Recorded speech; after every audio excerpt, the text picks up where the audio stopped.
ಕಾಂಗ್ರೆಸ್ಸಿನ ಹಿರಿಯ ನಾಯಕರು ಹೇಳಿದ ಮಾತುಗಳನ್ನ ಗಮನಿಸಿದ್ದೀರಾ ಅಂತ ಅಂದ್ಕೊಂಡಿದ್ದೀನಿ.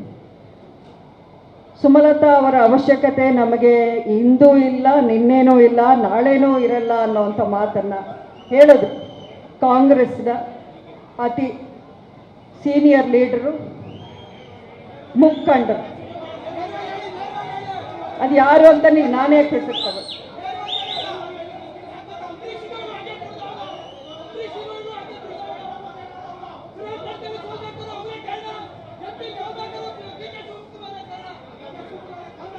ಆಯ್ತು, ನಿಮ್ಮ ನೋವು ನನಗೆ ಅರ್ಥ ಆಗುತ್ತೆ.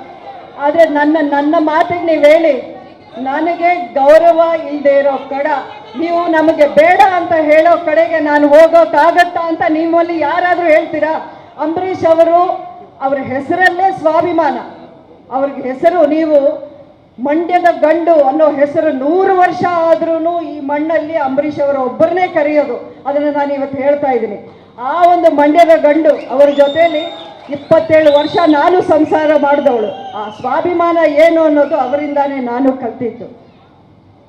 ನನಗೆ ಗೌರವ ಇಲ್ಲದೆ ಇರೋ ಕಡೆ ನನ್ನನ್ನು ಹೋಗಿ ಅಂತ ದಯವಿಟ್ಟು ನನಗೆ ಒತ್ತಾಯ ಮಾಡಬೇಡಿ ಅಂತ ನಿಮ್ಮನ್ನು ನಾನು ಕೇಳ್ಕೊತಾ ಇದ್ದೀನಿ.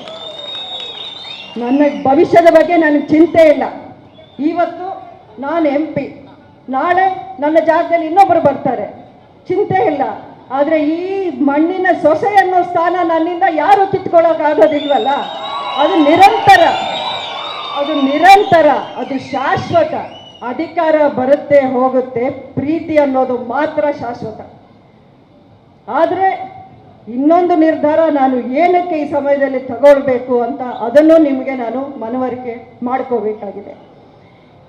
ನನ್ನ ಕಾರ್ಯಕರ್ತರಿಗೆ, ನನ್ನ ಬೆಂಬಲಿಗರಿಗೆ, ನನ್ನ ಜೊತೆಯಲ್ಲಿ ಇಷ್ಟು ವರ್ಷ ಏನು ಲೆಕ್ಕಿಸದೆ ಎಲ್ಲವನ್ನೂ ತ್ಯಾಗ ಮಾಡಿ ನನ್ನ ಜೊತೆಯಲ್ಲಿದ್ದವರಿಗೆ ನಾನು ಆನ್ಸರಬಲ್, ಅವ್ರಿಗೆ ನಾನು ಉತ್ತರ ಕೊಡಬೇಕು. ಇವತ್ತಿನ ದಿನ ಒಂದು ಪಕ್ಷದ ಚೌಕಟ್ಟಿನಲ್ಲಿ ಅವರ ಆಸರೆ ತಗೊಂಡು ನನ್ನ ಕಾರ್ಯಕರ್ತರಿಗೆ ನಾನು ಶಕ್ತಿ ತುಂಬುವಂಥ ಒಂದು ಕೆಲಸವನ್ನು ನಾನು ಮಾಡೋಕ್ಕಾದರೆ ಆ ನಿರ್ಧಾರ ನಾನು ಇವತ್ತು ತಗೊಳ್ಬೇಕಾಗತ್ತೆ ಅನ್ನೋ ವಿಷಯ ಇದು ನಿಮ್ಮಲ್ಲಿ ನಾನು ಹೇಳೋಕ್ಕೆ ಇಷ್ಟಪಡ್ತೀನಿ.